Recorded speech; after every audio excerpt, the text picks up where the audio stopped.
day we recorded this video, BJP MP from Bengaluru South, Tejasvi Surya, came forward alleging BBMP or Bruhat Bengaluru Mahanagarapalike with a bed booking scam. He claimed that those officials in the BBMP war room, both in Bengaluru North and Bengaluru South, after getting the information about those who tested positive, used their names and details to book beds across public and private hospitals. As a result, there was no availability of beds for the common people.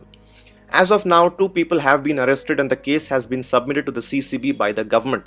Tejasvi Surya came forward and presented the same in front of the media with phone call evidences and records of Google Pay transactions.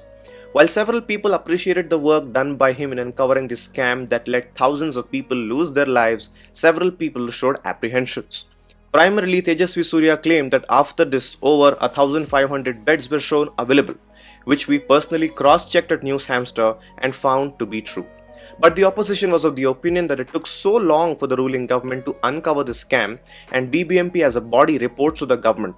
If the government itself did not have an idea of this, then those officials in charge should be suspended for not being aware of what's happening around them.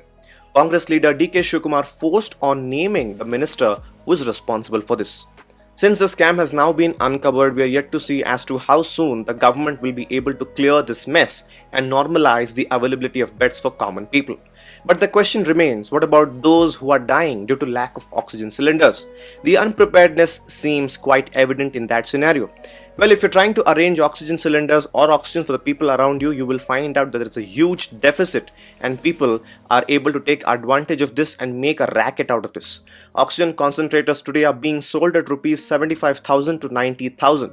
There is no oxygen cylinders available in Bengaluru city and a new cylinder is costing a fortune for the people of the city. Let's hope that with the availability of the beds, the government will be able to provide oxygen to the people as well. Let's move on to the video now. Hey there my fellow Indians, welcome to News Hamster. We are recording this video from Bengaluru city and currently we are under a strict lockdown. The second wave has arrived and it looks like it is going to stay.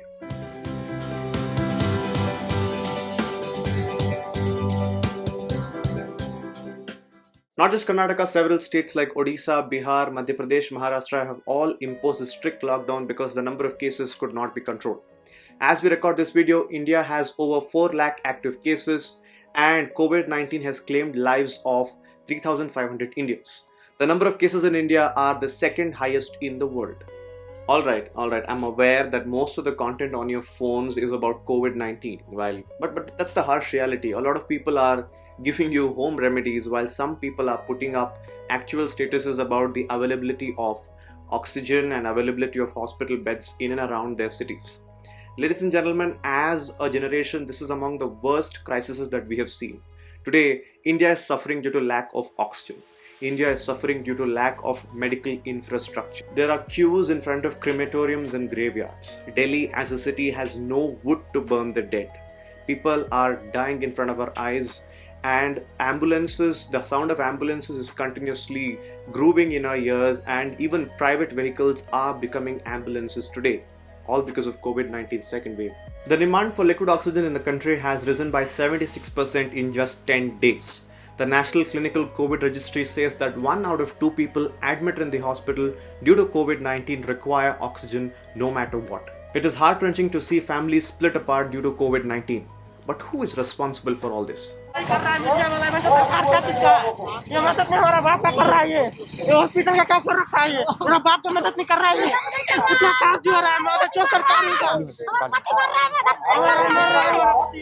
Let's do some maths. India produces 4,000 metric tons of oxygen annually as of today. But did you know that this is 70% less than what we require to give to the COVID-19 patients? If you don't believe me, you can cross-check it on yourself on Google. Sometimes it's good to come out of WhatsApp University. The global media is fiercely criticizing the role of Indian governments in controlling the COVID-19 crisis. Have a look. A country struggling to breathe. India registers a record-breaking number of new coronavirus cases for a 5th day in a row. Across the world, COVID cases have reached a new peak. The devastating numbers are driven by India.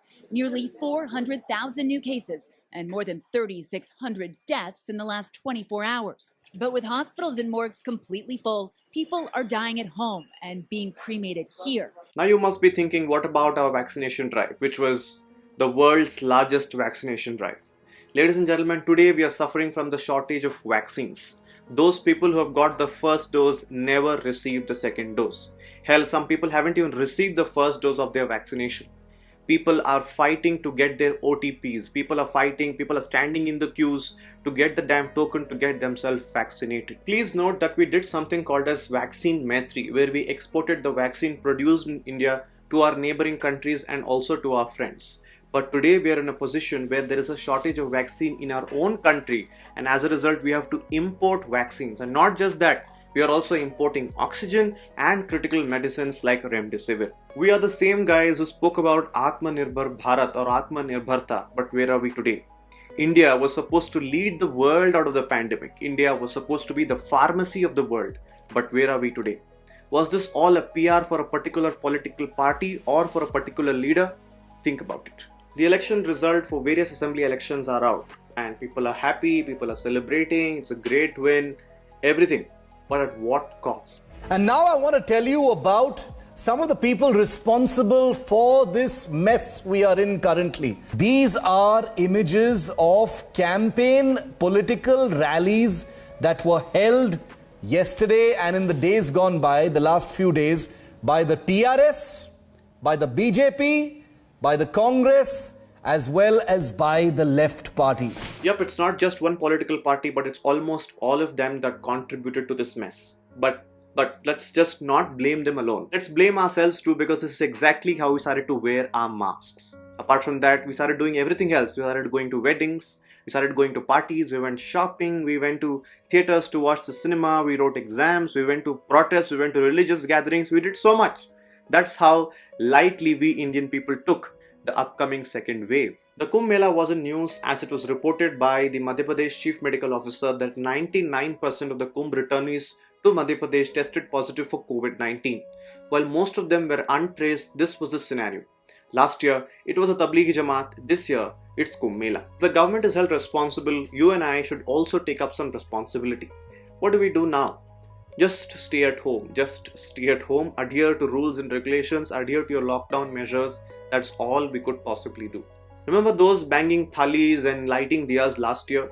What are they doing this year? They are looking for an ICU bed, they are looking for oxygen, because the second wave is so humongous in comparison to the first wave. How did media of the country fail? Media failed to question the government about its preparedness for the second wave. Media was busy discussing about Mamta Didi's broken leg, election campaigns, return of Stalin in DMK, and sex scandals, and so on and so forth. But not News Hamster, ladies and gentlemen. Of course, we are doing some marketing here. We kept track of the number of rising cases on our social media handles. We reported on a day-to-day basis every new development vis-a-vis COVID-19 on our website through articles and also on our social media handles. And in this video, we have tried to present to you exactly what is happening around us, to giving you facts and figures. Our heart goes out to all those frontline workers and healthcare workers who are fighting day in and day out to protect the citizenry of the country. Also, we stand in solidarity with all those journalists risking their lives and reporting accurate facts from hospitals, crematoriums, and graveyards. There is no alternative for honest reporting. You can support honest journalism. You don't have to pay. You just have to press the subscribe button, like the video, and share this video to almost all of your friends to make them aware about what exactly is happening in our country and tell them about some facts and figures. Well, that's it for this video. Thank you so much for watching. Stay tuned to News Hamster for more such content ahead. Until next time, Jai Hind. Hey, mask pen.